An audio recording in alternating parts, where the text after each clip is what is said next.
The debate title is Historicity of the Crucifixion and the Resurrection of Jesus. Contending for the Christian side is Stephen Atkins, who is an evangelist and apologist based in Toronto, Canada.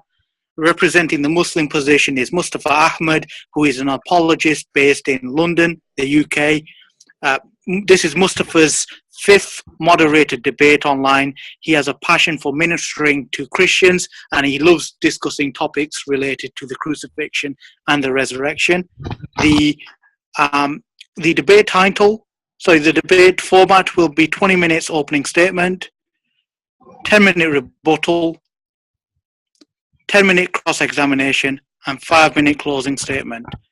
So first up will be Stephen. Stephen, are you there? Yes, I am. Okay, so your 20 minutes will begin as soon as you address the mic. Okay, first of all, I would like to thank the organizers of the Yahya and the rest for this opportunity of having this important discussion. I also want to thank Mustafa for giving me this opportunity. I think it's really important that Muslims and Christians, discuss these things frankly and openly. And also, I want to thank the listener for spending their time and listening to this debate. But really, before I begin, I would like to just ask the Father, Son, and Holy Spirit of the Triune God that I may speak the truth with clarity and without error, and that the Triune God may be glorified in all that I speak, and that I may bring only honor to His name. Well, no debate is possible, or even to listen to debate becomes quite, is a waste of time if both sides are not willing to apply critical thought to their own system beliefs. That includes both myself and the Muslim. And if anyone is willing, is not willing to do so, then they really should go someplace else and use their time, more usefully, in more useful activities such as, watching cartoons on the telly.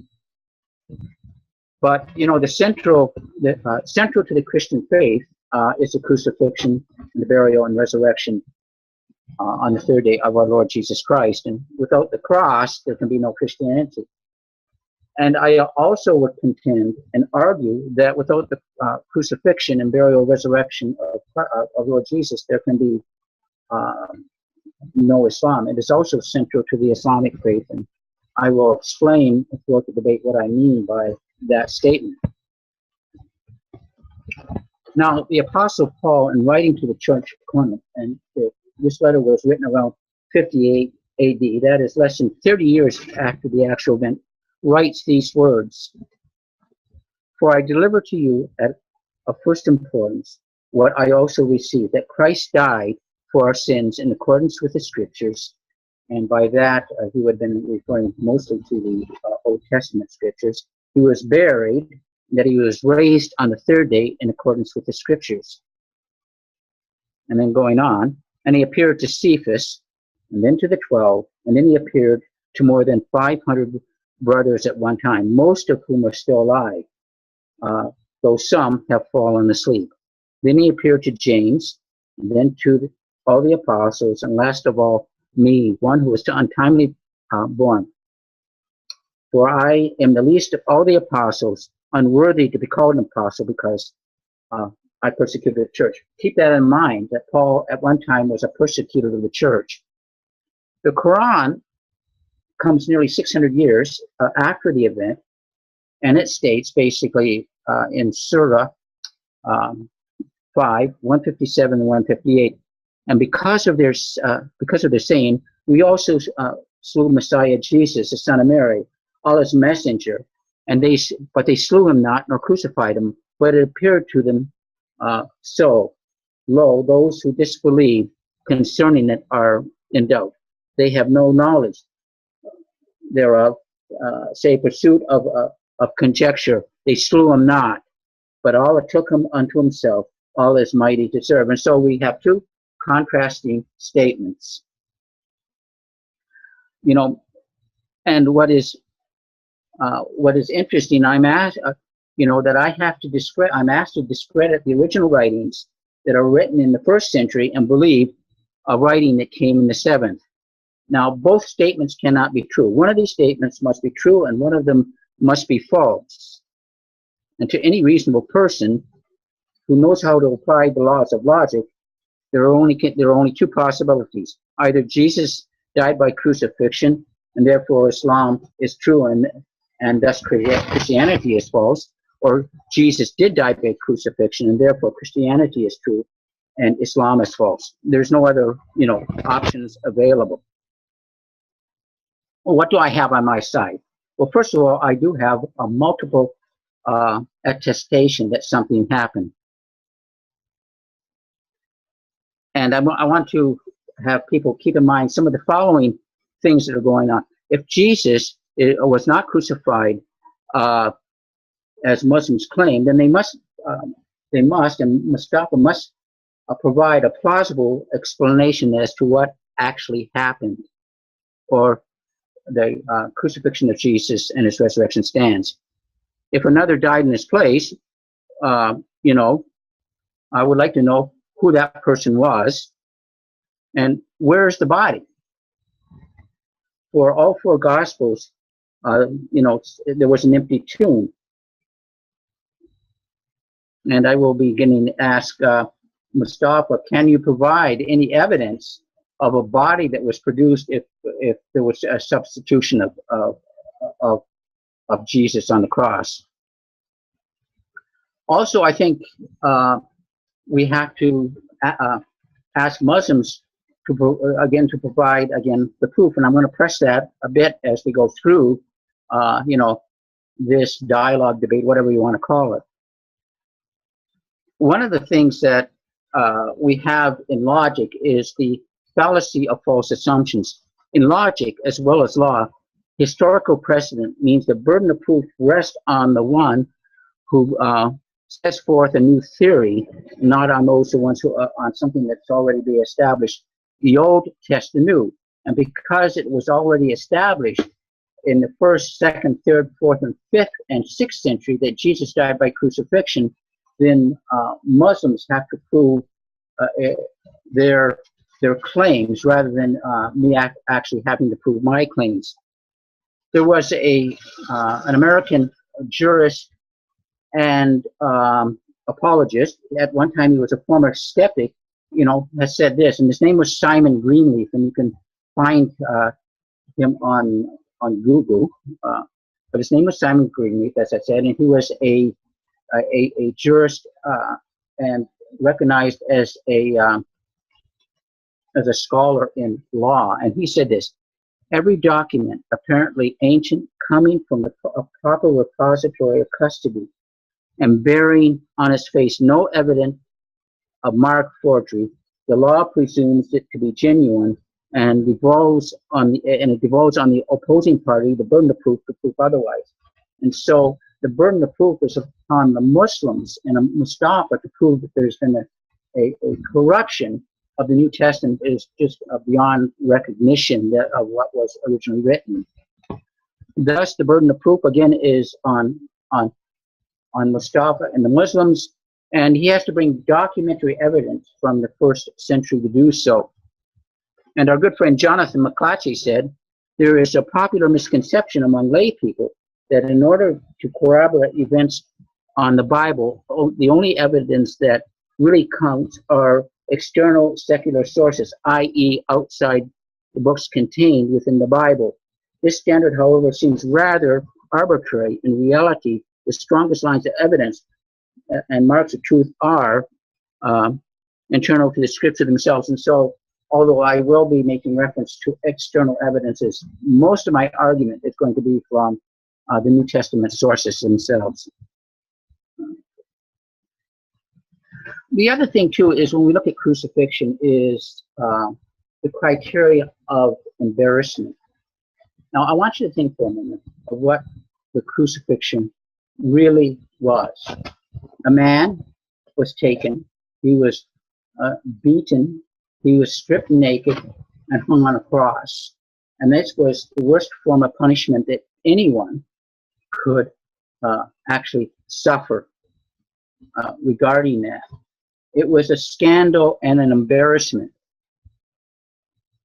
And I want to share this scripture with you, and I want people to think about this for a moment. This is also found in 1 Corinthians, the very first chapter, again, written by Paul, written around 55 to 58 AD. For the word of the cross is foolishness to those who are perishing, but to us who are being saved, it is the power of God. For Jews demand signs and Greeks demand wisdom, but we preach Christ crucified, a stumbling block or a scandal, and that is the word in the Greek, a scandal, and folly to the Gentiles. It is a madness. Why would anybody in the right mind preach about a crucified God unless it was true? And we can see some of these things.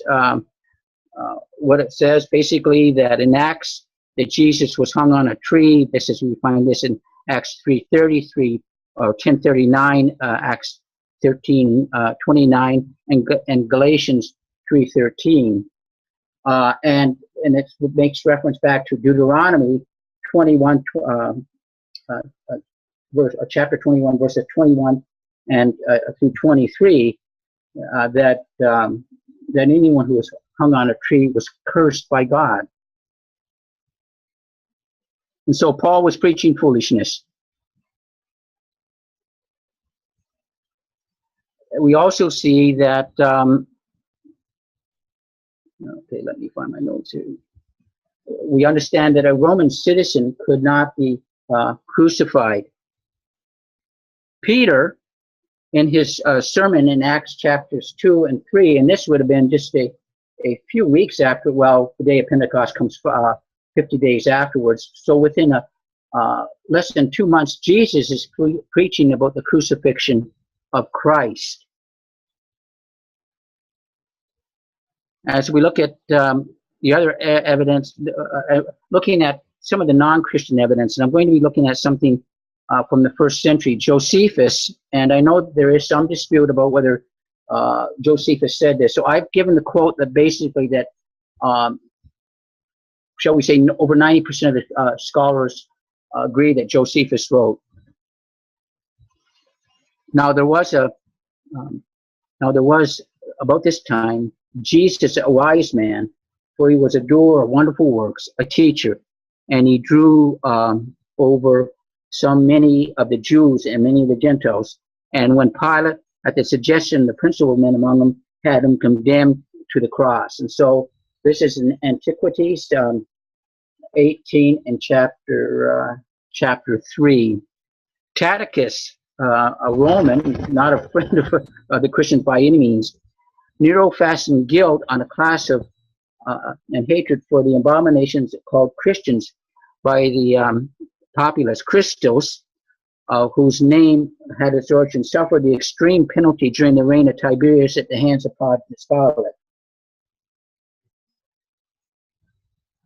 Also from the Babylonian Talmud, on the eve of Passover, Yeshua was hanged, and so we see this.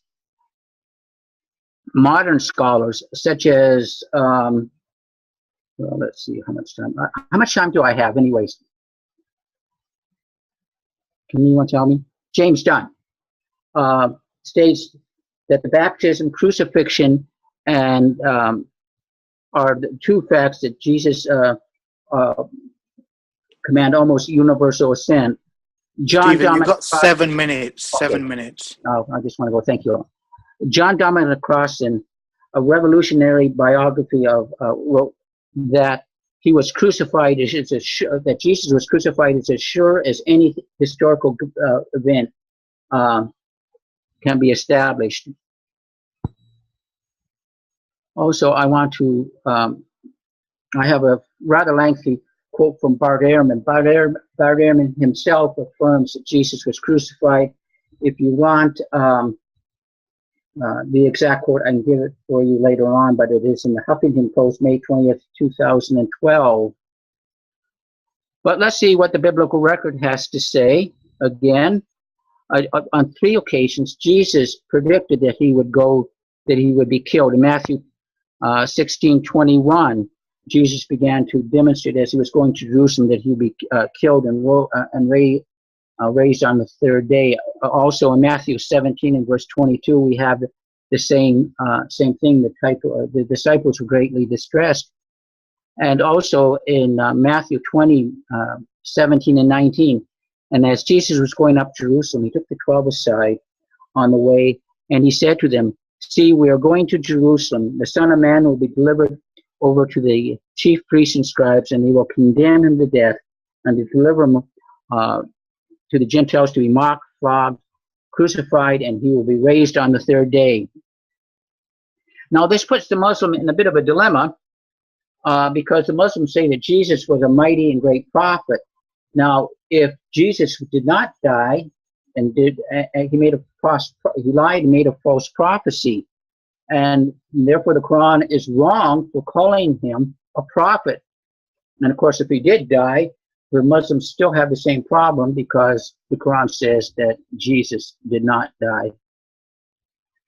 And just in closing, let me say a few more things. That Jesus, in Matthew 17:50, we read, Jesus cried with a loud voice and yielded up his spirit. In Mark 15, and Jesus uttered a loud cry and breathed his last. Well, you breathe your last, that means you're dead. Luke 23:46, and Jesus called out in a loud voice, "Father, into my hands I commit my spirit." And having said this, he breathed his last. In John 19:30, 33, and 34, Jesus received the sour wine. He said, "It is finished." He bowed his head and yielded it and gave up his spirit. But when the soldiers came, they saw that Jesus was already dead. They did not break his legs, but one of the soldiers pierced his side with a spear, and out came blood and water. That sounds like someone is dead to me. So we have the gospel accounts, we have what Paul has says, we have the ancient writings, and so the questions must be answered.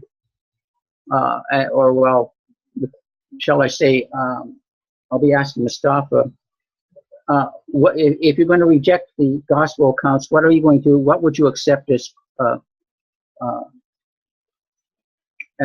credible evidence? If Jesus did not die by crucifixion, again, Mustafa, what plausible explanation can you provide? What happened? Did he swoon? Was there someone else in his place?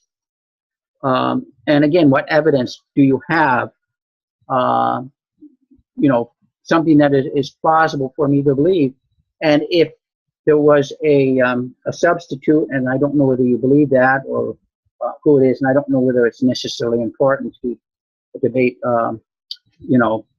who this person was, is someone died and there would have to be a body, no one has ever produced a body. So this is basically my presentation. And again, I want to thank Mustafa for participating in this debate. I'm looking forward to hearing his opening statement, and then I guess we can move on to the rebuttal. So guys, I don't know how much time I got left. Can you tell me how much time I got left? Yeah, certainly. You've got 2 minutes left if you want to take it. Well, I don't know whether it's profitable to use all the 2 minutes because I might begin to ramble then. But anyways, so I'll just relinquish what time I have left, and I'm looking forward to hearing what Mustafa has to say. So go ahead, Mustafa. Fantastic. Well, thanks a lot, Stephen. I'm just going to unmute Mustafa, and he will have 20 minutes as soon as he addresses the mic. Go ahead, Mustafa. Thank you. Is it okay if you also let me know 5 minutes before? 5 minutes, so I'll let you know at the 15-minute mark. Just give me so and just start the time just after I finish the Quranic ayat. Is that okay? Yeah, go ahead. قل يا أهل الكتاب تعالوا إلى كلمة سواء بيننا وبينكم ألا نعبد إلا الله ولا نشرك به شيئا ولا يتخذ بعضنا بعضا أربابا من دون الله فإن تولوا فقولوا اشهدوا بأننا مسلمون. I want to thank Mr. Stephen Atkinson for having this dialogue or debate with me. Thank you. I also want to emphasize this debate is not about what the Quran or Muslims or what commentators say. This Quran is it's not based on what the Islamic tradition is telling us. This debate is on what historical and biblical evidence we have to support the crucifixion and resurrection of Jesus Christ. This is what this debate is on. So I just want to emphasize this, please. I mean, I have a lot to say, but I have so little time, so I'll try my very best to fit in everything if I can, which I really doubt. So without a delay, let me start. It is often claimed by Christian missionaries that there is a consensus among scholars and historians, both conservative and liberal, that Jesus certainly died on the cross.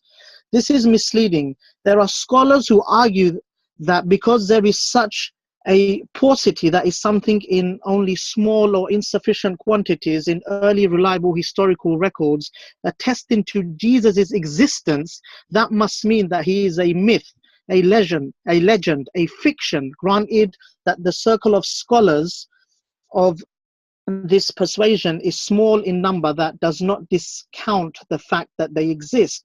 Tom Harper, who was a professor of the New Testament and New Testament Greek at Wycliffe, The Pagan Christ, Bruno Bauer, critic of the Gospels and the history of the origin, Earl Doherty, The Jesus Puzzle, Professor G.A. Wells, The Historical Evidence for Jesus, Professor Michael Martin, The Case Against Christianity, are some of the scholars who have questioned Jesus' existence. Thus, to continue claiming that all scholars, both liberal and conservative, agree on the crucifixion is untrue. Undoubtedly, a vast majority of scholars say the crucifixion happened, but not without serious qualification. They do not say it as a fact, but rather as a probable occurrence. Historians involved in this area of study base their judgment on probabilities rather than conclusive historical data. Using the historical method, scholars comb through available historical method, assess them, and thereafter produce what they think to be most probable conclusions. Historians using the critical historical method do not recognize supernatural events because they are least probable occurrence, which is why God cannot be the equation, hence discounting both resurrection and Jesus' ascent to heaven as historical, at least according to historical method. A person living 2,000 years ago would be regarded as dead because it is highly improbable or impossible for a man to live that long. Because Jesus lived around 2,000 years ago, historians conclude that he must have died. This is, of course, according to critical historical method. The real question that historians are interested is in how he died.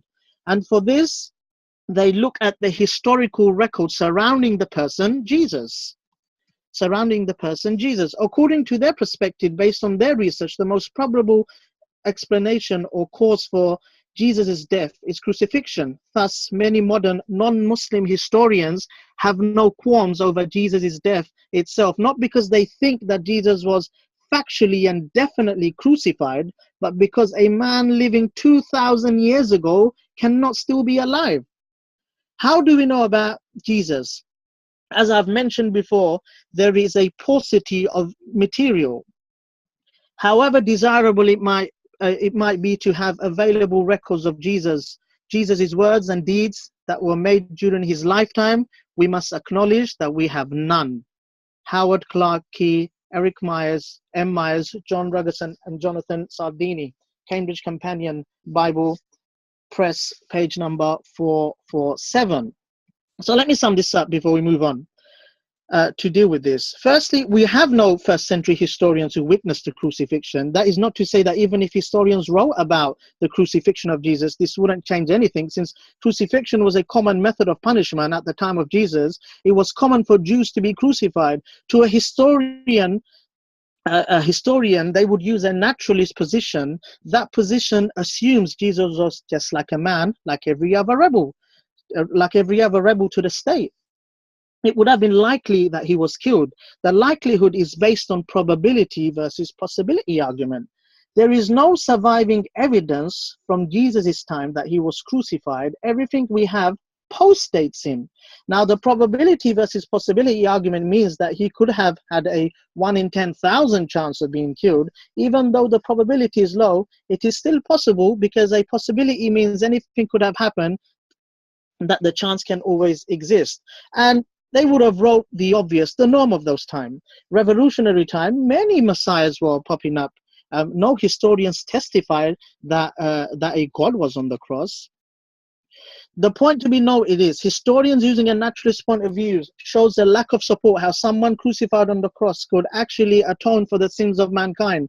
Since Christians have no other way to turn to prove historically that Jesus' crucifixion opened doors to their salvation, it is best to dismiss any ambiguous understanding of the crucifixion, which only has one meaning, and that is a historical method of capital punishment.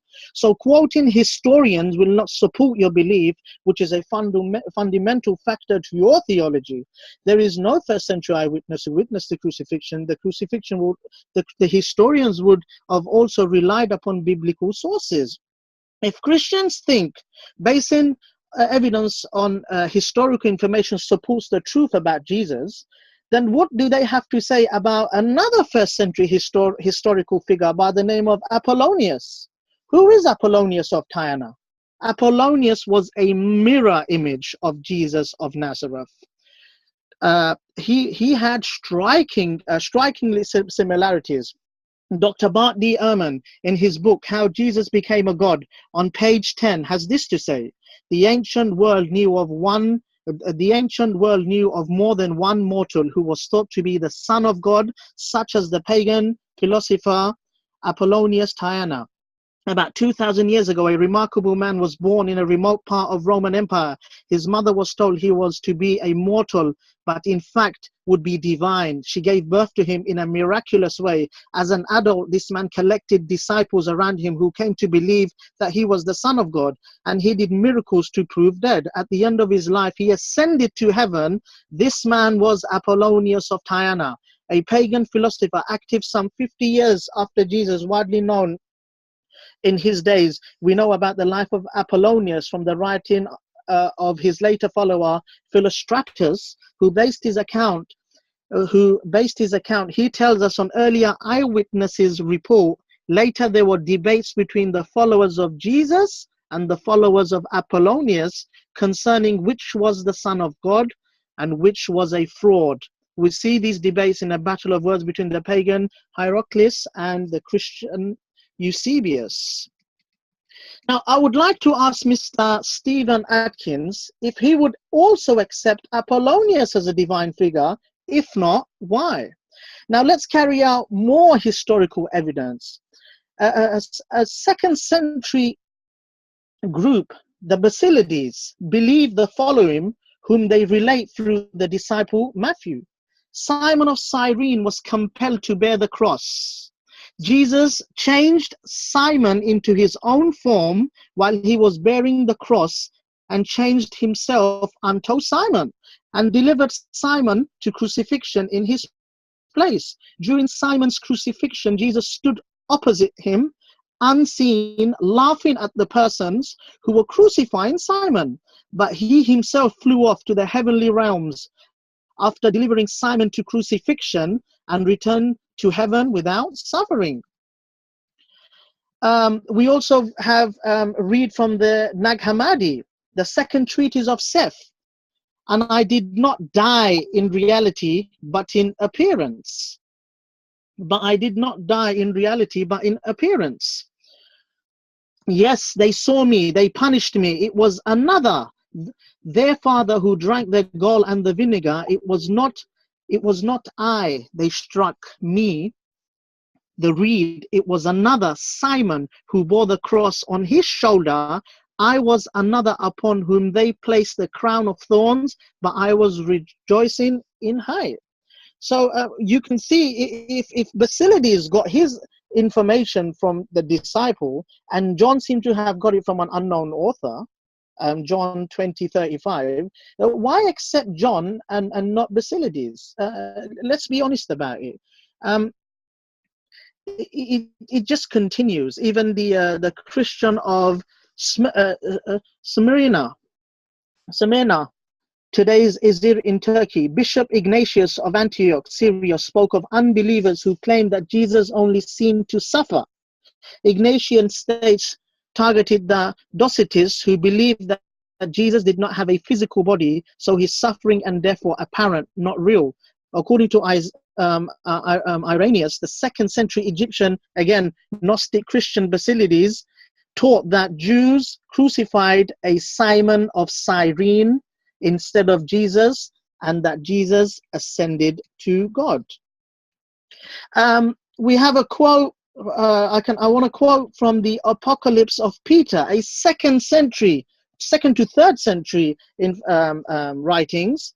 The Savior said to me, "He whom you saw on the tree, glad and laughing, this is the living Jesus, but the one into whose hand and feet they drive the nails is his fleshly part, which is the substitute being put to shame, the one who came into being in his likeness. But look at him and look at me.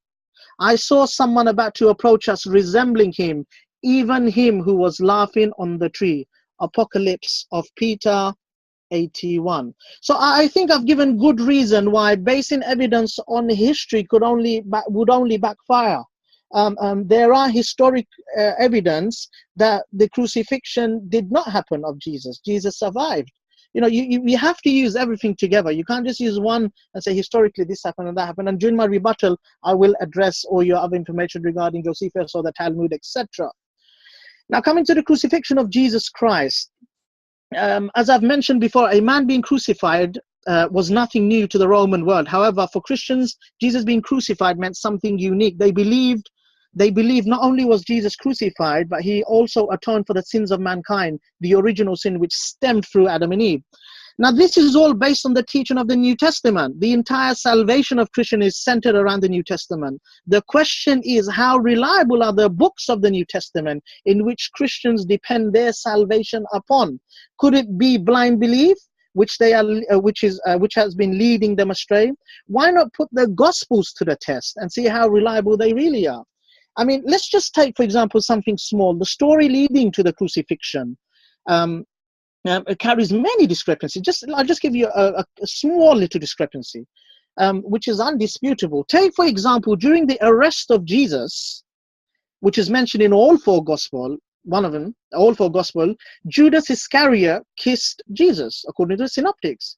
But Judas Iscariot, according to John, never kissed Jesus on the cheek. You might think it's nothing, let's floor it off. But do you see that the discrepancies are creeping in just before the crucifixion? It's obvious John did not want Jesus to be touched by Judas, so he changed the story just to fit it. Leading up to the crucifixion, there isn't only discrepancies, we also find absurdities. Take, for example, John tells us 600 soldiers came and arrested Jesus. Seriously? It would not have been common for 600 soldiers to arrest one man when we have another part where only 4 soldiers were supposed to have torn his clothes apart. You have 600 soldiers to arrest one man who was walking up and down? No. Let's carry on. For what charge was Jesus crucified? According to the Mishnah, Rabbi Joshua B. Kaha said, the blasphemer is punished only if he utters the divine name, i.e. tetragrammaton, Yahweh, Talmud Sanhedrin 55b. Here's the problem. Nowhere in the entire New Testament did Jesus ever utter the word Yahweh, nor was the name Yahweh used by any of his disciples. So how could Jesus have been condemned as a blasphemer when he never uttered the name? Rabbinic Judaism rejects any connection with the trial of Jesus with or without a Sanhedrin. Modern Judaism is called Rabbinic Judaism and claims descendant from the Pharisees, a group at odds with the Sadducees. It is possible that the trial was a Sadducean illegal court, or perhaps the details as we know from them today are incomplete or inaccurate. The New Testament, according to the gospel accounts, say that Jesus was brought at night before the Jerusalem Sanhedrin, presided over by night priest Joseph Caiaphas, a Sadducee. There is no record of such a trial in the Talmud, and it is unknown in the contemporary rabbinic literature. How ironic. 15 minutes, 5 minutes left. That goes to say it was uncommon for a trial to take place at night. The Jewish Mishnah states this. According to Matthew 26, Mark 14, and John 18, the trial took place at night. The Mark, Matthew, Luke, and John agree Jesus was brought before the Pilate to be sentenced. Luke, deviating from the other three Gospels, add an extra in the Jesus, extra that Jesus was also tried by Herod in Luke 23, 6-12. In this episode, Jesus was mocked and ridiculed by Herod. Why is this event completely omitted in all the other Gospels? Could it be that it had happened, it had not happened, and was simply Luke's invention to add more drama to the narrative? How could Jesus have died on the cross within 6 hours? There was also two robbers who was with Jesus alongside Jesus side by side. Even they had their legs broken to speed up the process, but Jesus had his legs intact. How comes? What's worse, we read from each gospel different sayings before Jesus giving up his ghost. He couldn't have died 4 times. It's fascinating how Pilate was marveled when he heard Jesus gave up the ghost. A man who must have carried out hundreds of crucifixion was marveled how Jesus gave up his ghost. In reality, there was nothing to show that Jesus could have died on the cross without any physical damage. So John introduced the spear thrusts. This has been dismissed by Professor Raymond E. Brown in his book, The Death of the Messiah, Volume 2, page number 1088. Professor Brown says, crucifixion pierces no vital organs, so inevitably one must wonder what physical or organic factor caused Jesus to die. The extremely brief gospel description of the death of Jesus are of little help in answering this question. The historians of the New Testament, scholar Dr. L. Michael White, sometimes the criminals were nailed both hand and foot, other times their hands were merely tied with ropes. The earliest representation of the Christians of Jesus show the practice of using ropes alone for the arms. Only much later did the traditional portrayal emerge in Christian art. White, L.N. Harper's Collins Publisher, page 133. In fact, the earliest depiction of Jesus' crucifixion show him tied on the cross and not even nailed as furnished. So we have a serious problem in this field now. Now, what about the incidents that happened after? What about the veil of the temple, the earthquake? We have no historical record about this also. Alfred Edison, The Life and Times of Jesus the Messiah, tells us the veil before the most holy place was 40 cubits and 60 feet long and 30 feet wide, of thickness of the palm of the hand.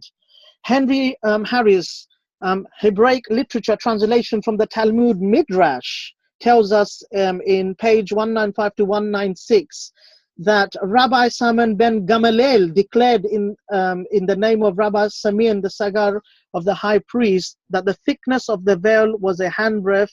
It was woven of 70 cords, and each consisted of 24 strands. It was 40 cubits long, 20 wide. This is Gamaliel, who is supposed to be the teacher of Paul. So it's not. So how would have the temple even ripped the temple curtains if it was that thick? Not surprising there exists outside of the New Testament no evidence whatsoever in book, inscription, or monument that Jesus of Nazareth was either scourged or crucified under Pontius Pilate, Josephus, Tacitus, Pliny, Philo, nor any of the contemporaries ever refer to fact of this crucifixion or express any belief thereon. T.W. Doan, Bible Myths and Their Parallels in Other Religion, page 516. In the 19th century, an eminent scholar, Rabbi White, searched the records of Pilate's court, still extant, for evidence of his trial. He found nothing. Lloyd Graham, Deceptions and Myths of the Bible, page 343. Who confirmed the body of Jesus? No centurion confirmed Jesus had given up the ghost. Rather, it was one of his disciples who took the body down, known as Joseph of Arimathea. Historically, there was no place called Arimathea. The empty tomb also is not historical. A condemned man on the cross would not be allowed to be taken down, so he can have an honorable burial. Usually, the condemned would hang on the stake for days until their bodies were thrown in a pit for the beast to consume. The different accounts of a resurrection are full of contradictions. Like, you can't even agree whether Jesus was crucified on the day before the Passover or after the Passover. Thank you. Thanks, Mustafa, for your time. Stephen, if you want to take the mic for your 10-minute rebuttal period, and the time will commence as soon as you begin. Okay, thank you. And I really appreciate I want to be kind here, and I don't want to disparage my opponent. But the argumentation has been going on by years. One of the things that I noticed was that in his opening statement, Mustafa appeals to those who reject the supernatural. Actually, Tom Harper is from Toronto, and he did write a book called The Pagan Christ. I acknowledge I have not read it, but Tom Harper, like John Dominic Crossan and Bart Ehrman, reject any of the supernatural. And I'm going to ask Mustafa, do you reject the supernatural, or do you reject the idea that a person can actually be raised from the dead? My understanding of Islamic theology is that you do believe that there is a resurrection of the dead. You also believe in miracles. In fact, you would say that the Quran is a miracle and that there are prophets. Well, many of these people whom you quoted reject any type of miraculous, that God would actually intervene into the world. I want to go to the other thing that you mentioned, and I found this absolutely astounding, and I believe you said it was from the Gospel of John, that there were 600 soldiers that came to arrest Jesus. Could you provide I'm unaware of that, so could you please provide the quote from the Gospel of John where 600 men came to arrest Jesus? I think there were some soldiers that came, but I do believe that there was necessarily 600 men that would have come to arrest Jesus. The other thing that you tried to point out was the differences in the gospel account, and you pointed out in particularly the sayings of Jesus. Well, we have 4 different people writing their perspective of what happened. Why do they have to be all verbatim? If they were all verbatim, all you would need is one account. You can be talking to 2 people or 3 or 4 people that saw a certain incident, and each one of them is going to bring his own perspective on actually what happened. They may emphasize certain details over other details, where the other 3 people may emphasize different details of the same event. I don't know how that is necessarily a contradiction. Again, all 4 Gospels say that Jesus died by crucifixion. The other thing too is, and you pointed that Jesus died within a very short period of time, and that's true. But in the Gospel of John, and I can't remember the exact chapter at this point in time, but I would be willing to look it up for you, is Jesus said, "No one takes my life from me, but I give it up on my own accord." And then when we read in the Gospel accounts, and I did quote them, is that Jesus yielded up his own spirit, that he gave up his own life. In the Gospel of John, he says that it is finished, and he yielded up his spirit regarding that. So I don't know why you would be necessarily, saying that Jesus has to, die, have to hang on the cross for, 3 days before he would finally expire. The reality is that that Jesus, gave up his own life regarding that. I wanted to quote earlier, and I think I'll do it now. I'm just going to go back and open up so just give me a moment here. Let's look at, you quoted Bart Ehrman, and I'm so glad that you did. I just want to make sure I got the right one here. Hold on. Give me just a moment, please, as I pull this up. Oh, here we are. This is a quote that Bart Ehrman has. Okay, now Bart Ehrman does not believe that the scriptures are reliable. He certainly does not believe that Jesus rose from the dead, and he certainly does not believe that Jesus is God. But this is what he does believe: we have relatively extensive witnesses from one first century author, Paul, okay, who acquired his information within a couple years of Jesus' life and actually knew firsthand,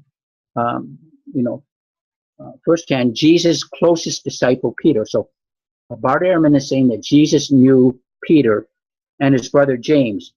If Jesus did not exist, you would think his brother would know it. So Bart Ehrman believes that Jesus existed. Mustafa quoted in his when he was trying to discredit the crucifixion from people who do not even believe that Jesus existed. As a Muslim, Mustafa, you believe that Jesus existed, and so does Yahya, and so do all the other Muslims who are listening to this debate. Moreover, aspects of the Jesus story simply would not have been invented by anyone wanting to make up a new story or a new savior. The earliest followers of Jesus declared that he was a crucified Messiah. So Bart Ehrman believes in the crucifixion, and that you can find again in the Huffington Post dated May 20th, 2012. I also mentioned John Dominic Crossan, who is of the Jesus Seminar. He wrote a revolutionary biography, and this is what he said: he was crucified. That Jesus was crucified is as sure as anything historically can be, since both Josephus and Tacitus agree with the Christian accounts on these places. Okay, what I see is that I've been unmuted by the host. Stephen, you've got 3 minutes left. You're not muted. You got 3 minutes left. Okay, that's fine. James Dunn, another person who is probably more left than I am, has again, and I quoted it: 2 facts of the life of Jesus are universal. Basically, that he was born and that he died by crucifixion, or I'm sorry, that his baptism and his crucifixion. Regarding that, but what I find most troubling is this substitution of if Simon of Cyrene died and you have Jesus laughing. What does that say about the character of Christ if he's laughing that someone is suffering in his place? And what does that say about the character of God? That God actually deceived his earlier followers into believing that Jesus died. I mean, is that the type of God you really want to worship? A God that would deceive the companions of Jesus. And for me, that I think the most troubling of what Mustafa said, that this whole thing is a deception regarding that. And also, I just wanted to point out, because I probably have a bit of time left, is that, the debate is not about the reliability of Scripture. Maybe we can do that sometime, but most people say that there are a number of evangelical scholars such as David Allen Black and Dan Wallace who say the New Testament are first century documents. Certainly the second century documents he quoted and the anti-Nicene church fathers all were quoting from the New Testament. And if you read a number of the anti-Nicene fathers, you will see that they are quoting from the Gospels themselves. And as I said, Bart Ehrman is certainly first century. I'm sorry, the Apostle Paul is first century, and he is testifies that Jesus did die by crucifixion. How much time we got? You've got 15 seconds left, Stephen. Well then, guys, the mic is yours. Thanks a lot. Thanks for your time there, Stephen. So, Mustafa, if you want to take the mic, you'll have 10 minutes as soon as you commence.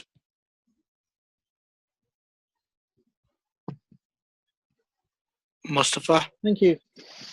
Thank you, Stephen. I'm not sure if you understood my whole opening statement, because I think you didn't understand it correctly. I was citing scholars or historians to make a point here. My point was to show that not every historian will agree that Jesus was crucified. That was basically initially the point, was to cite. It wasn't to say, look, this man, this scholar, Tom Harper, etc. They didn't believe in Jesus's existence, etc. My initial point was to show that there are scholars who did not, who cannot, you cannot class every single historians to say that the historical Jesus was crucified. And I cited, and I'm a bit disappointed, I cited a few evidences, i.e. the Bar Ehrman's evidence that you just dismissed it when I said about Apollonius. You didn't even touch upon Apollonius. You were saying that Bar Ehrman believes the crucifixion happened. He is a historian.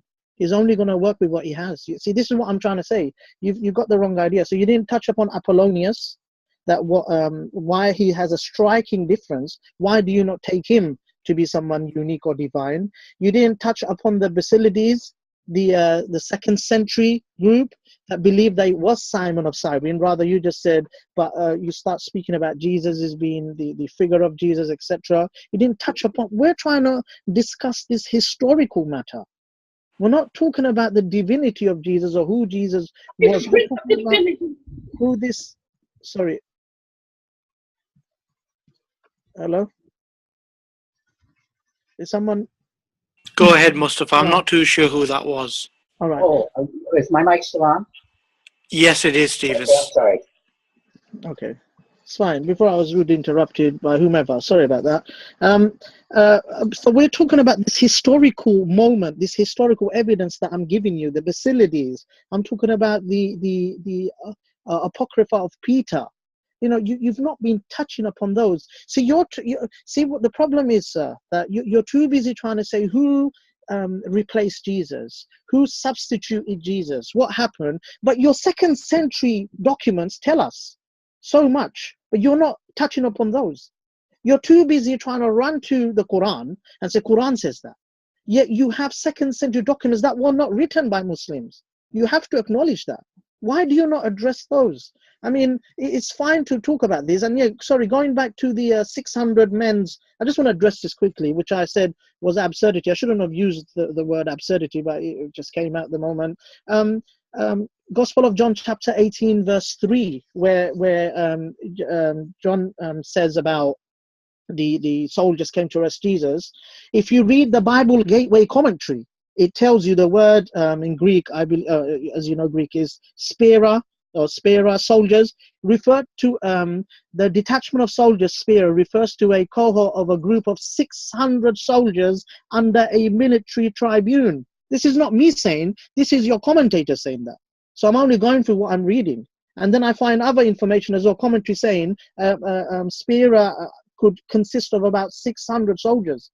Again, I'm going through that. I'm only researching this, and I'm not making it up top of my head. So I just used it as just for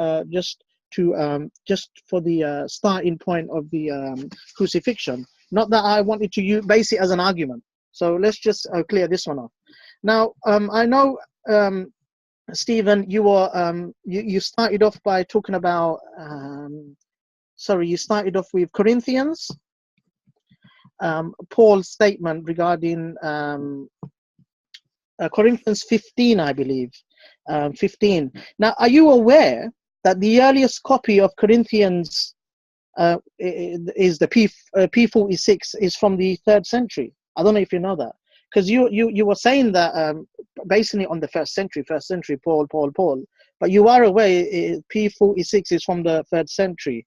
They began writing in the 1st century, but they were not completed and available as are today until the 4th or 5th century. So I just want to make that clear first, just before, because you were focusing on this a lot. Now, just coming to the resurrection of the earliest mention of Jesus, as you said, Corinthians 15:5, Paul speaks of Jesus after his resurrection, and that he appeared to Cephas and then to the 12.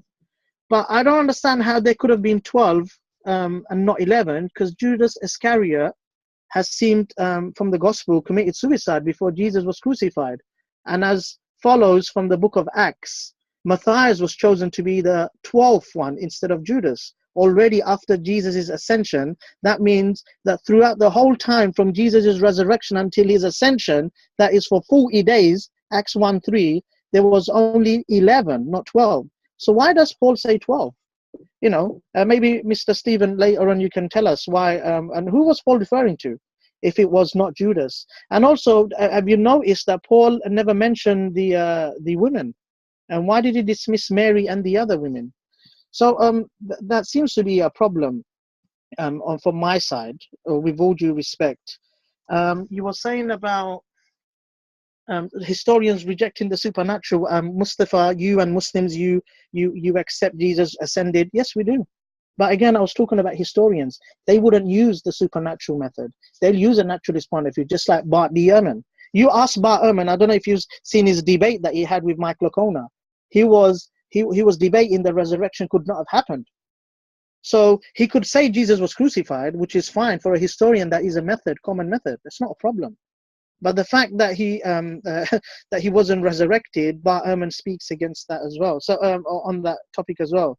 So it won't work in your favor. Again, you quoted Galatians.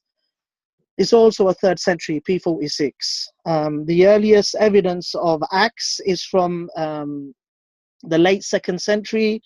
So you're citing information that is not proving anything, to be honest.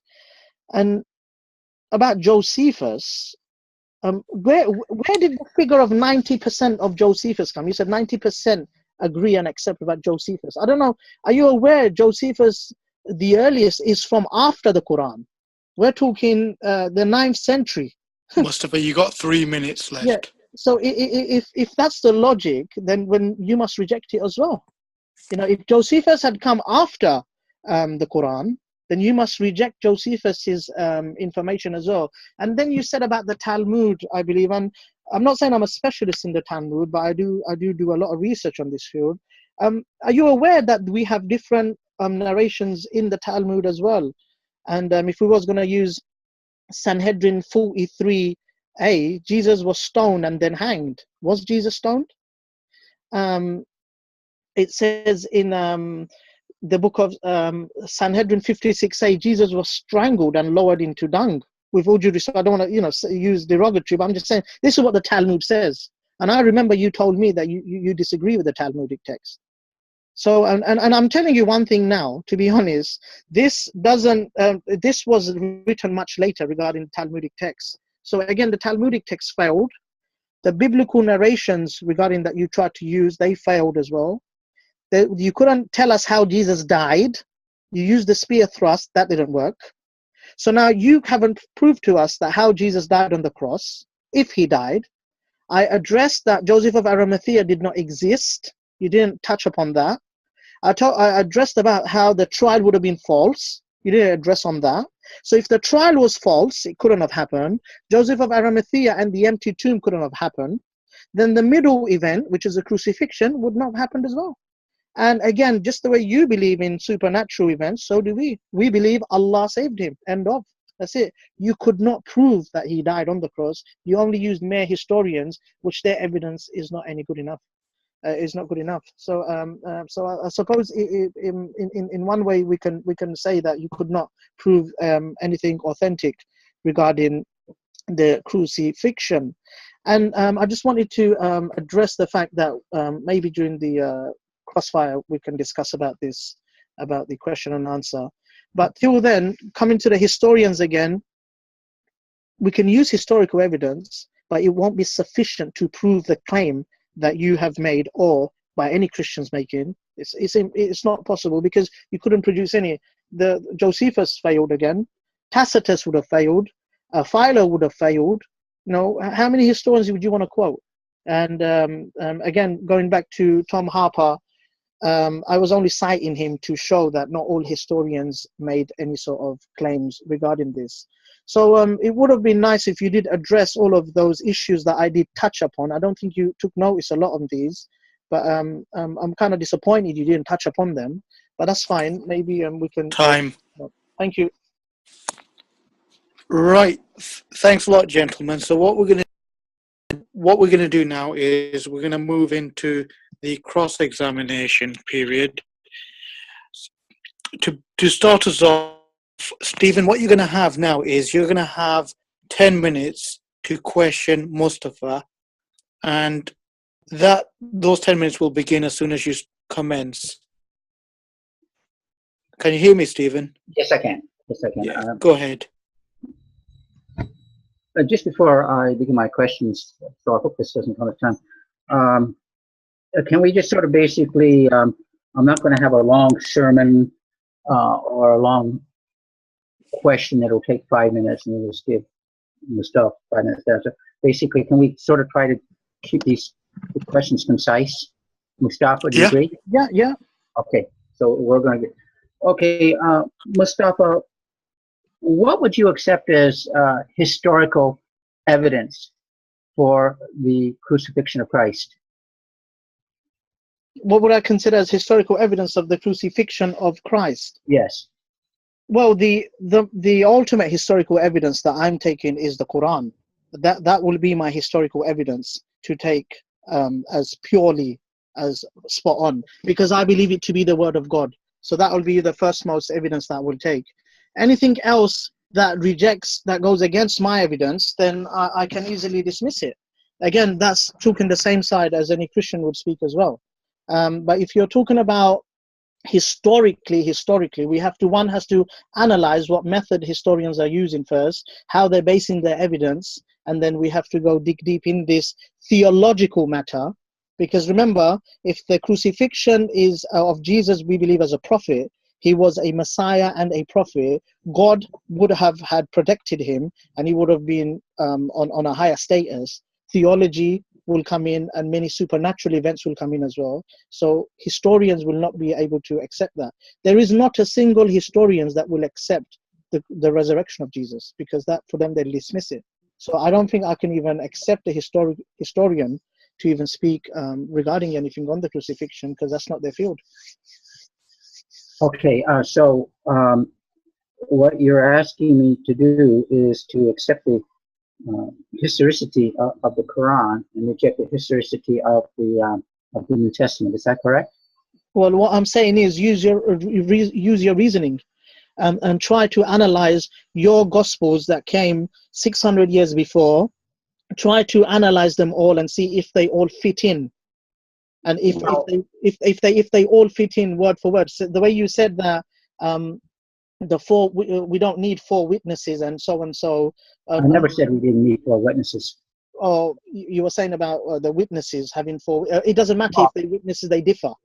What I said was basically, if you look at an account of whatever, we'll just set the New Testament aside for the moment. But if we set aside the New Testament for a moment and take a event X, and we have 4 accounts of event X, they can differ in their approach on how that event occurred without being verbatim, or else all you need is basically one account. You don't need the other 3, and that's what I pointed out. And that's fine. I know that's not your question, but would that even matter if Matthew and Luke copied from Mark? Because remember, they're not giving. Sorry, gentlemen. Mustafa, you're not allowed to ask a question right now. Yeah. Sorry. Okay. Well, I don't mind answering this one, but let's keep it at that. First of all, you're assuming that I believe that Mark was the first gospel. I don't. I hold to basically what David Allen Black has said that Matthew was the first gospel regarding that. But what I'm hearing here, okay, what I'm hearing here, and again I find it troubling, is that you are asking me again to dismiss the Gospels, which even if they are second century, I believe the first century, but even if we were saying the second century, and we dismiss that and appeal to a 7th century document, I mean, that's not history. That's not the way you do history. And these very historians that you mentioned would have rejected basically the historical method that you're appealing to in the Quran. Yeah. And the only time, let me finish. And the only time I appealed to the Quran was basically in my opening statement when I quoted the verse, just to state the difference between the Muslim and the Christian positions. Go ahead. Okay, so good. That's a good question, actually. I like to quote Reverend Professor John Hicks. John Hick, Religious Pluralism and Islam. He said, and I quote, "Historically, it is very difficult to dispute the Quranic verse, since presumably it would not be possible for observers at the time to tell the difference between Jesus being crucified and his only appearing to be crucified, unless what is suggested is that someone else was crucified in his place." So here's what you're trying to say, is that you're saying that would you want to dismiss the first century or as you say first century evidence by taking the 6th or 7th century evidence? What extent evidence does it have of the crucifixion of Jesus? I mean, what extent of evidence do we have from the Jesus's time, the crucifixion? I mean, you asked me a question. You can ask me when your question comes up. Okay, that's fine then. No, I mean, I was going to say that when you're basing it on history, I don't see enough historical evidence on the crucifixion of Jesus. I just see mixed evidences everywhere. I'm trying to analyze this. I have got evidences to prove that a man called Simon of Cyrene was in place of Jesus. Now you're telling me, what value do you have on historical evidence? I've just cited 2 or 3 evidences that Simon of Cyrene was crucified. Excuse me, Mustafa. Can you please cite any? You're dismissing any saying the New Testament is not first century, it's second and third and fourth century. Yet you're quoting a second century Gnostic Gospels to demonstrate that Simon of Cyrene actually, Well,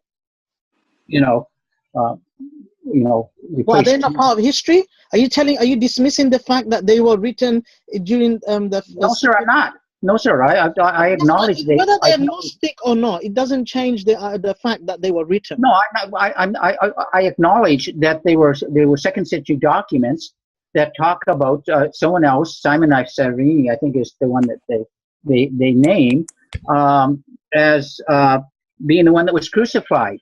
But also, you have the same New Testament documents. So I think they're first, but let's, for the sake of the argument, place them in the second century, saying that Jesus was crucified. And certainly, Paul is first century. You may not have the exact letter that Paul has written, but every 90%, and I'm just using that as a number, but the vast majority, I'll say the vast majority of New Testament scholars, be they liberal or conservative, say that Paul wrote the Corinthians around 55 to 58 AD.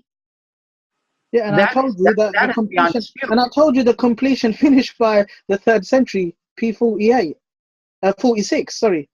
So here's the problem. I mean, not all the Gnostic sects believe in the physical body of Jesus. You have that dualist. I mean, like the belief that you're under the impression is that what you're trying to say is that let's just dismiss everything else.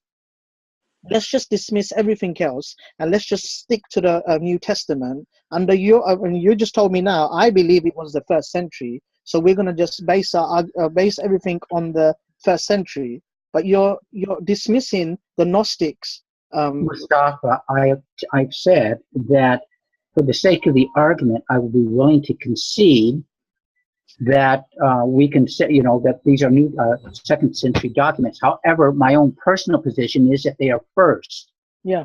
So again, I don't know what your point is. If we take your position that both are second century, we still have documentation that that Jesus died by crucifixion, but it is beyond dispute that First Corinthians was written in the first century. And you would have to appeal to my knowledge, some of the most extreme scholars, the same group that do not believe that Jesus existed. And Bart Ehrman himself says these guys are on the fringe. Yeah, I know. No, that's not the problem. No, we don't have a problem with the idea that you said that there was different documents available first century or second century. Let's just say whether they're Gnostic or the New Testament scriptures. That's not the dispute. We have already got dispute between the two. You've got your New Testament on one side, and you've got a few historians that are using this, and then you've got the Gnostic side. I mean, okay, excuse me, but Mustafa, why do the second century church fathers quote from the New Testament then? Right, so there's only 20 seconds left. I'll let Mustafa answer, and then we'll move on to the next portion. Say that again. Why do the anti-Nicene fathers, okay, second century Nicene fathers such as Irenaeus, was one that you quoted, Eubius, quote from the New Testament? They're second century. They must be quoting from something that's much earlier. Yeah, they were quoting what they had in hand. That's what they were quoting. But there was the fact that they were not only quoting this, there was many things they were quoting. Are you aware that Irenaeus also spoke about people who are dismissing the gospel by saying you don't have the originals, so we will dismiss it. There's also Irenaeus against the heresies, I believe. Go on. No, yeah, I guess the heresies were still there. So we have to admit that there were still heresies there that were dismissing it. You're telling me the fathers quoted one thing. We've already got a sense. Right. Let's move on to the next portion, guys. My turn to be fried. Okay, let's go. Yeah. So Mustafa, the time 10 minutes will begin as soon as you commence. Right. Sorry about that. Let me just get my questions here. I think I lost my. Sorry about that. So, oh, where is my? Okay. Right. So, can you give me any first century historians that reported the crucifixion of Jesus? First century. Any? First century? How about the New Testament? Other than the New Testament, so we qualified it. Josephus would have been one. He's first century. Catechus and Suetonius, and the others would be second century. So you believe that Josephus wrote during that time, and are you aware that there is a dispute between scholars that what Josephus wrote wasn't actually written by him? And yeah, I've read that, but most, just because there's a dispute among scholars does not mean that Josephus didn't exist, nor did he write it. Most scholars, and again, going back to the Muslims' favorite apologist, Bart Ehrman, says that Josephus lived in the first century. Are you also aware that the earliest of Josephus we have is from the 9th century, his writing? Are you aware of course, but this is you'll find this with basically those who write about Augustus and Julius Caesar. They're 9th century. They come 1,000 years later. Is that not a problem? I mean, you just said that you. Well, Mustafa, if you want to dismiss Josephus because it's 9th century, then let's dismiss Augustus Caesar, because what we have of him is 9th century. Well, let's dismiss Homer and the rest of that. We'll just say that they didn't exist. I mean, how do you do history? Well, no, I can't ask a question. Go ahead. with the next. So let me just clear this one up first quickly. So if you've said that when I asked you for the first century historical evidence, you gave me Josephus, and now that you've kind of agreed that Josephus, there is 9th century, the earliest we have. So how comes you believe something 900 years later, yet you deny what the Quran says 600 years after that? I'm just trying to come to that position that you're all right to agree something that is like 300 years after the Quran. Isn't that a confirmation of bias, like being biased? You see where I'm coming from? Like, with all due respect. No, well, I don't think so. You don't have to worry about it. I mean, this is a debate. This is a dialogue. I was expecting to be asked tough questions. In fact, I thought the questions would be a bit tougher.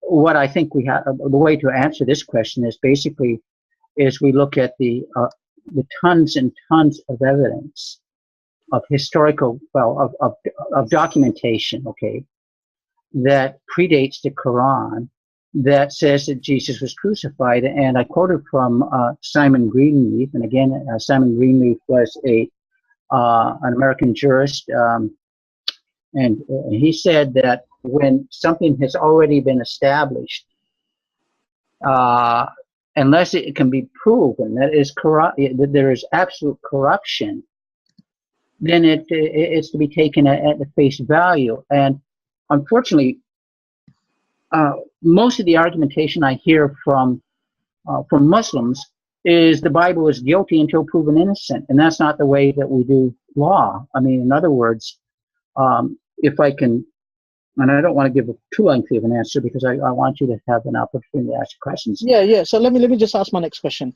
Okay. Does any historian testify to Jesus' resurrection? Again, I'll appeal to the New Testament. If we look at how we do history, and if you're going to be consistent in your historical approach, if you're going to accept the historicity of Jesus, and the historicity of Jesus is established in the New Testament, then you must establish the historicity of his crucifixion and his resurrection. Otherwise, you have to dismiss Jesus just did not exist, because all the appeals to the existence of Jesus basically go back to the New Testament. So, okay, so right. So let me just get this clear before I ask my next question. I'm definitely consistent that the gospel writers copied from each other. Let me get this clear first.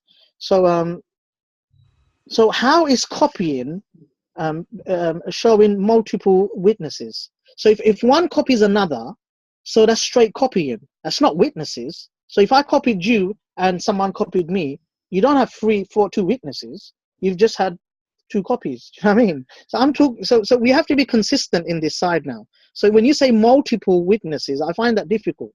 Now, are you? I mean, let me just ask this next question as well regarding the resurrection event. So you're telling me, Stephen, that we have no first century evidence regarding Jesus' crucifixion or resurrection other than what the New Testament says, which itself is in dispute, because we have. I'll get to the dispute about that. Did Josephus? Since Josephus was written around the 9th century, we can throw him off. Let's get to the resurrection part of the crucifixion of the New Testament. Can you give us any evidence that of the 500 witnesses that supposed to have witnessed Jesus, Paul mentions about, who they were and if they really existed at that time? Since Paul told us we don't know anything about them, were there anything written by them or anything came from their side? Anything? Well, you dismissed the people that he did mention. So if I were to name the 500, you would dismiss that as well. But why would he have to name 500? They were people that seem to have been known by many of the people in the Church of Corinth at that time, people who were alive at that time. I mean, it's incredible how history is being done. Luke was a historian. He was a doctor. He was a historian. He talked to people who actually were eyewitnesses to the events. He said he checked it, and in the same way that we would do any history. Now, I'm going to, so you made a few assumptions. First of all, I don't necessarily believe that everything was copied, that there's a proto-mark or Q. I know that's a theory, but no one has ever produced a Q. No one's ever produced anything like that. It's just a hypothesis that someone has written. Okay, so, all right. I don't want to lose this bit. I just want to say that, right, all the New Testament manuscripts of the New Testament are 2nd century or later. So what's the problem with that? Well, the problem is that, I mean, well, there is a problem. You're basing it on the 1st century now, and I'm telling you they were copied, they were written, hence they are called like Voyage of the Prototype texts. Your history is a prototype, if you think of it, because now you've got the 2nd century, the New Testament manuscripts are the 2nd century. So you're not basing anything on the 1st century anymore. We can dismiss the 1st century. No, we can't. No, we can't. Look. We don't have the 1st century manuscripts now. I'm trying to answer your question. I'm trying to understand your question. And let's see. First of all, is that if we have an ancient document, it is going to be copied. We do not have the original autographs of the New Testament, nor do we have the original autographs of any other historical document like that. They are copies. I acknowledge that. I don't know. It's sort of like trying to throw dust in the eyes of other people out there regarding that. So if we have New Testament documents that are copied, we can have a discussion on whether or not the New Testament's reliable, but that's not what this debate is about. Okay, so see, this is a problem that I'm having, is that if you have 2nd century manuscripts, Stephen, listen to me for once. I know it's probably getting a bit frustrating, but listen to me. Let's get this correct. Mustafa, before you begin, you've only got 1 more minute left. Okay, fine. That's it. It's enough. 1 more minute. The debate is about the reliability of evidence, right? So you've got 2nd century manuscripts that have been copied from the 1st century, and you admitted you have no 1st century manuscripts. You just said we don't have any, but they were copied. So how do you know what you copied was correct? That's the first thing. You don't have anything to go back on. There's nothing to go back on. Excuse me, but the burden of proof is upon you to prove that they've been distorted beyond recognition. Because when we do history, this is the way we start. We assume the reliability of the original accounts unless you can prove otherwise. You haven't done that. And that's not what the debate is about. The debate is about the history. I have just shown you the contradictions and the problems that we find in the Gospels, but you're too busy assuming that they are reliable. I was telling you. And Mustafa, with all due respect, you're too busy assuming that they're not reliable. We need to be critical of all evidence. You don't understand. I'm showing you the unreliability of the text. Well, then, time, gentlemen. Time. Thank you. Okay, I guess I am. So, Stephen, you've got 5 minutes to close. Closing statement, yeah? Okay. Closing statement, okay. Well, first of all, I want to thank everyone for listening to this. It's been a very fruitful debate, a very good debate, because I think that we seen what the classic Islamic position is. And every time I've talked to Muslims, and again, this is not meant to be a put down or anything that is derogatory, is basically whatever the debate is, no matter what the subject is, attack the reliability of the New Testament. This is the default position. It was the default position with Shabir when I had my debate with him. You guys can decide on whether I won or lost. That's really not important. But and this is what we've heard tonight, that what has happened is basically that by attacking the reliability of the Gospels, Muslims are admitting, basically, whether they like it or not, that the New Testament teaches that Jesus died by crucifixion, that he rose again from the third day. Rose again on the third day. That's the default position that they what they come to on what the New Testament teaches. And so the default position has to be we have to attack the reliability of the New Testament. The other thing, and I touched on it a bit, was if Simon of Cyrene or anybody else took the place of Jesus, what does that say about who Christ is? What kind of person would pull such a deception that even his closest companions, I'll use that word instead of disciples or apostles, were fooled or being deceived and tricked into believing that Jesus died by crucifixion, because by the day of Pentecost, which is only 50 days, less than 2 months afterwards, you have Peter in his sermon on the day of Pentecost talking about the crucified Christ and the resurrected Christ. And later on, you have the same Peter speaking of this. You have then Peter. I mean, this would be a fraud, an unimaginable fraud, and that it is perpetrated upon his earliest followers who were willing to die for this belief, and who suffered for this belief and suffered ridicule. The other thing too is, and Martin Hingle in his book on crucifixion states it this way, is what person in the right mind, considering what crucifixion is, and the folly and the scandal, talk about a crucified God? If I was going to invent a religion, and you Muslims, you say it's foolishness and a scandal, how could God let such a prophet die such a shameful death? And it was a shameful death. I acknowledge that. Well, that's beyond dispute. Why would anybody invent such folly and madness? And it's beyond me that anyone would make that up. And therefore, logic has to tell me it has to be true historically regarding that. But in one way, and I disputed whether I was going to use this. In one way, this is sort of an unwinnable debate, and I'll tell you the reason why. Is that I quoted from Scripture, and I want to quote it again. Is that the preaching of the cross is foolishness to those who are perishing, but to us who are being saved, it is the power of God.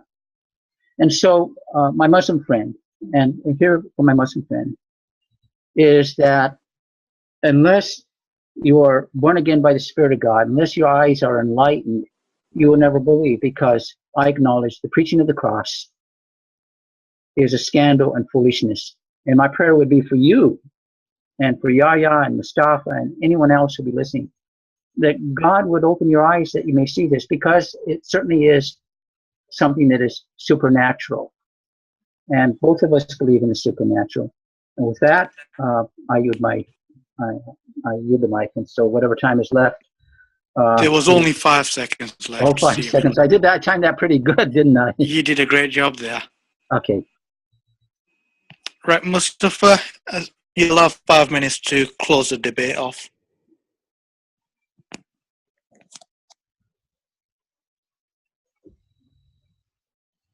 Have a dialogue with you. Am I okay? Yeah. I want to thank Stephen Atkins for giving me this opportunity to have a dialogue with you. Thanks a lot. Thanks everyone, to be honest. Ijaz, Yahya, even all the brothers, Ibn Anwar as well, for letting me, for discussing with me as well regarding this topic. Right. The disagreement that we have with the New Testament comes from your scholars. In their reconstruction of the text, as they did in the UBS4 Greek New Testament, had 59% certainty in the variants as they use in the reconstruction of the text. So 59% uncertainty, yet you have more certainty than the very people that put your scriptures together. I find that ironic. You mentioned what person would believe in a dead God. In Acts, the pagans believed Paul was a god and killed him. Yet you ask, who would make it up? It's a proof on your own book against you.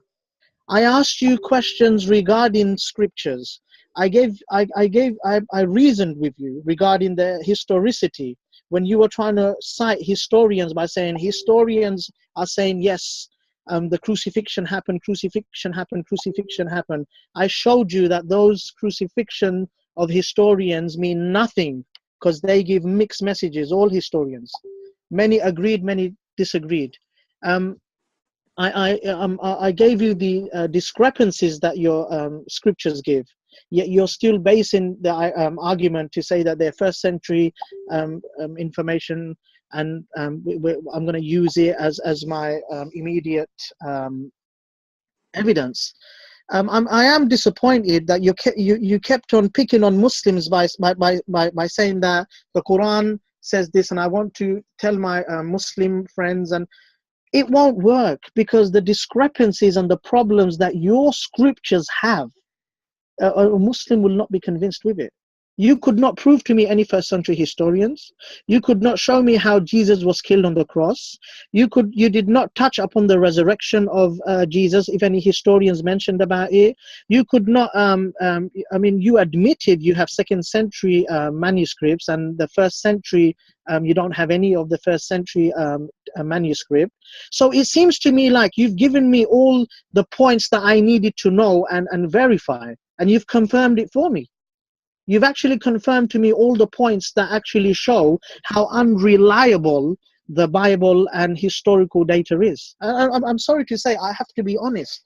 You haven't given me anything, or you haven't convinced me in any way that the New Testament is a reliable source of evidence that proves that Jesus died and resurrected. There's nothing you showed me and you could prove to me. You're just basing it on supernatural evidence, and that's it. Or just saying, why would you believe in a 6th century and not 1st century when your own 2nd century document is absolutely unreliable? Let's be honest about this. So I'm glad we've cleared this bit up.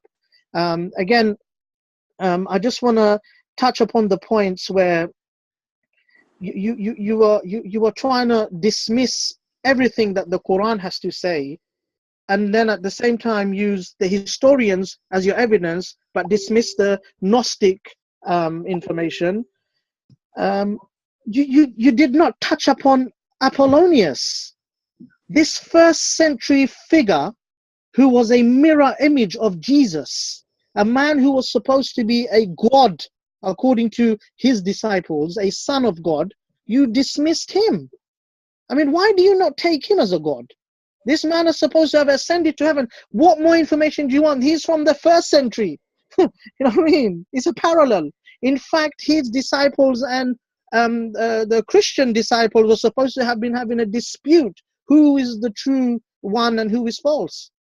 So you've got a dilemma here. You know, history actually went against you. It's not supporting you. In fact, history is supporting me, because history is on my side. You know what I mean? So when the Quran is telling me and the Muslims and the whole world, and Christians especially, that he did not die, Jesus did not die, and nor was he crucified, as you believe in supernatural miracles, so do I. I believe Allah subhanahu wa ta'ala took him up. When Allah says in the Quran, وَمَكَرُوا وَمَكَرَ اللَّهُ وَاللَّهُ خَيْرُ الْمَاكِرِينَ, they planned, they plotted, Allah too planned, Allah is the best of planners. They planned to kill Jesus, peace be upon him. Yes, they tried it, but it didn't work because Allah saved him. So the fact that God can save his Messiah is more acceptable in the eyes of a believer than watching a Messiah die. No wonder the Jews. Thank you.